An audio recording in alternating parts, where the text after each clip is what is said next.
ஆனந்த கண்ணீர் பயங்கர நல்லா இருக்கு சார். அதாவது கோயம்புத்தூர், சேலம், ஈரோடு, திருப்பூர், மதுரை, திண்டுக்கல், திருச்சி, இப்போ திருநெல்வேலி வரைக்கும் ஒரே ஒரு விஷயம் தான் பாக்குறோம். அபரிதமான லவ். அந்த லவ் வந்து எப்படி சொல்றதுன்னே தெரியல. நேற்றுக்கு நைட்டு மதுரையில் ஒரு தியேட்டர்ல நைட் ஷோ பார்க்கும்போது அது தியேட்டர் மாதிரியே இல்லை பார்க்கறதுக்கு. ஒரு திருவிழா மாதிரி இருந்தது. ஒரு கடைசி நாள் திருவிழா எப்படி இருக்கும் அந்த மாதிரி இருந்தது. இப்போ திருநெல்வேலியில முக்கியமான ஒரு தியேட்டர் எங்களுக்கு வந்து ராம் சினிமாஸ். ஸோ இங்கே வந்து பார்க்குற மத்தியான ஷோ மொத்தமாக ஃபேமிலியாக அப்படி இருக்காங்க, குவிஞ்சு கிடக்காங்க. ரொம்ப சந்தோஷமா இருக்கு. இது வந்து என்கிட்ட நேற்றுக்கு வந்து ஒரு பெரிய டிஸ்ட்ரிபியூட்டர் ஒருத்தர் சொன்னார், ரொம்ப சீனியர் மோஸ்ட் டிஸ்ட்ரிபியூட்டர் அவர் சொன்னார், ரொம்ப வருஷம் கழிச்சு தியேட்டர் உள்ள இப்படி பார்க்குறோம், படம் ஓடுது, வசூல் பண்ணுது, எல்லாம் வேற விஷயம். ஆனால் ஒரு திருவிழா மாதிரி மக்கள் வந்து உட்காந்து படம் பார்க்கல, நின்றுட்டு தான் ஃபுல்லாக பார்க்குறாங்க அப்படின்னு எனக்கு ரொம்ப சந்தோஷமா இருக்கு சார். டீமாக எங்களுக்கு ரொம்ப சந்தோஷமா இருக்கு. இதோ இவர் தான் மணி, எங்கள் டீமோட இந்த திருநெல்வேலியோட மண்ணின் மைந்தன் இவர் தான். படத்தில் ஒரு சீன் நடிச்சிருப்பார், என்னோட டீமோட அசோசியேட் டைரக்டர். ஸோ இந்த திருநெல்வேலி மீடியா முன்னாடி அவர் அறிமுகப்படுத்தணும் அப்படின்னு ஆசைப்பட்டோம்.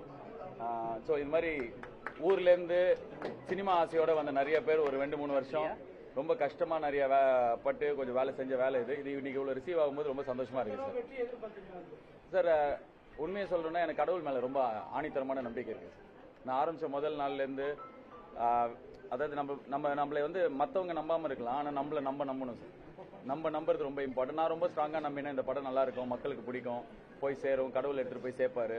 ஒரு நாள் ரிலீஸ் ஆகும்போது கஷ்டமா இருந்தது, ஆனா ரிலீஸ் ஆகும்போது இந்த படம் பயங்கர பெரிய படமா எல்லாருக்கும் பிடிச்ச படமா மாறும்னு நான் நம்பினேன். என் டீம் மொத்தமும் நம்பினோம். எங்களுக்கு ரெண்டாவது செகண்ட் தாட்டே இல்லை சார். எவ்வளவு பெரிய வெற்றிலாம் யோசிக்கல, ஆனா எல்லாருக்கும் பிடிக்கும்னு நம்பினேன். எல்லாருக்கும் இப்ப பிடிக்கிறது ரொம்ப சந்தோஷமா இருக்கு. பார்ட் 2 வரும் சார்.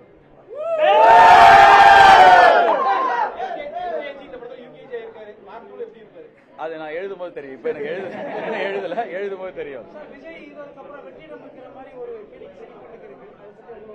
சார். அப்படிலாம் எதுவுமே இதுல கிடையாது சார். இப்ப இங்க வந்து I am very happy. Vijay sir is the chief minister of Tamil Nadu.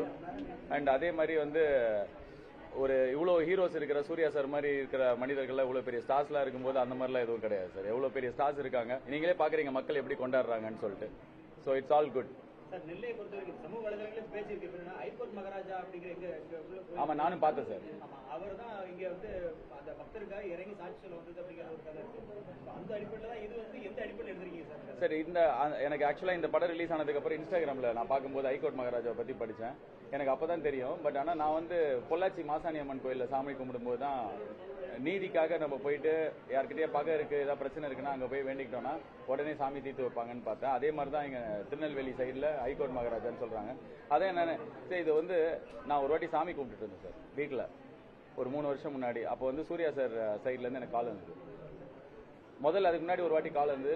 நான் இந்த இப்போ வேற ஒரு வேலை பண்ணிட்டு இருக்கேன் அப்படி சொல்லிட்டேன். ரெண்டாவது வாட்டி கால் வந்தபோது நான் சாமி கும்பிட்டுருந்தேன். அப்ப எனக்கு தோணுச்சு மேபி கடவுள் இதுதான் நம்ம பண்ணணும்னு சொல்றாரு, நான் வந்து இமீடியட்டா நாளைக்கே சொல்றேன் கதைன்னு சொன்னேன். ஸோ இது எல்லாமே கடவுள் நடத்தின மாதிரி தான் எனக்கு ஃபீல் ஆகுது. ஸோ அதனால அது ஹைகோர்ட் மகாராஜாவா இருந்தாலும் சரி, 18ஆம் படி கருப்பா இருந்தாலும் சரி, மாசாணி அம்மனா இருந்தாலும் சரி, கடவுள் வந்து வழி நடத்தி இந்த படத்தை எடுத்துட்டு போய் சேர்த்திருக்காரு அப்படின்னு தான் நான் நம்புறேன். அதனால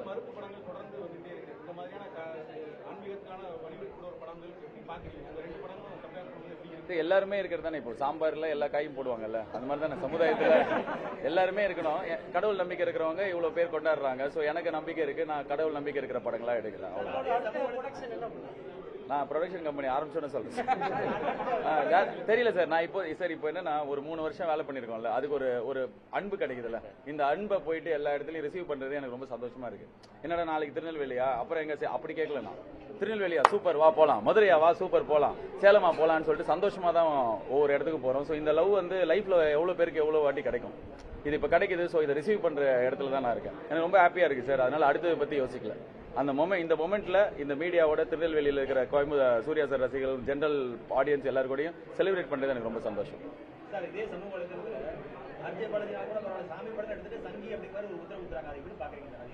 சரி, எதா இருந்தாலும் முத்திரை தான். இதுக்கு முன்னாடி பிஜேபின்னுவாங்க, திமுக காரன்னுவாங்க, எல்லாமே சொல்லுவாங்க. ஆனா பொதுமக்களுக்கு தெரியல. சரி, இப்ப நான் வந்து ஒரு நாள் அந்த ரிலீஸ் முன்னாடி நான் அழுதேன்.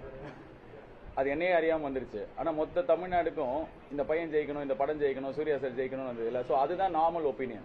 யாரோ ஒருத்தர் எங்கேயோ வந்து இந்த மாதிரி படம் எடுத்தா அப்படின்னு சொல்ல அந்த ஒப்பீனியன். அதான் நான் சொன்னேன்னு, முதல் வாட்டி இந்த படத்து மூலியமா என்ன தெரிஞ்சுன்னா, இப்ப விமர்சனம் பண்றவங்க இந்த மாதிரி சொல்றவங்க எல்லாம் மக்களோட எவ்வளவு டிஸ்கனெக்டா இருக்காங்கன்னு தெரியுதா. இப்ப தியேட்டர்ல எப்படி கொண்டாடுறாங்க, இதுக்கு சம்மந்தமே இல்லாம ஒரு ஒப்பீனியன் சொல்லும்போது இவங்கெல்லாம் என்ன இவ்வளவு தூரத்துல இருக்காங்க, இவங்களுக்கு பொதுமக்களுக்கும் இவ்வளவு டிஸ்டன்ஸ் இருக்கே அப்படின்னு தோணுச்சு. ஸோ எனக்கு தேவை பொதுமக்கள், அவங்களோட அன்பு, அது கிடைக்குது.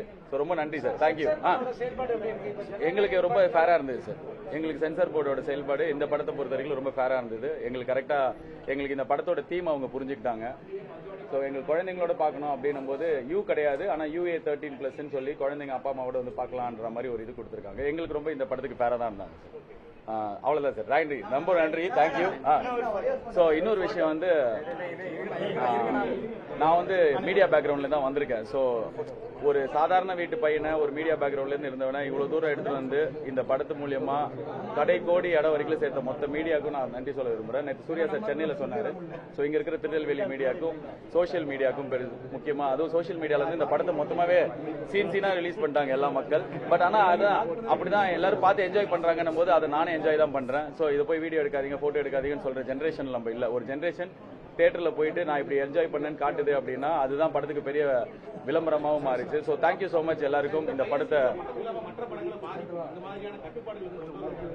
சார் இப்போ அதுதான் சார் கட்டுப்பாடு ஒருத்தருக்கு கொண்டு வரலாம். 1 லட்சம் பேருக்கு 1 கோடி பேருக்கு எப்படி எடுத்துட்டு வர முடியும்? ஸோ இன்னைக்கு ஒரு ஜென்ரேஷன் வந்து போனை வச்சு இங்க பாருங்க எப்படி தான் நின்று இருக்காங்க.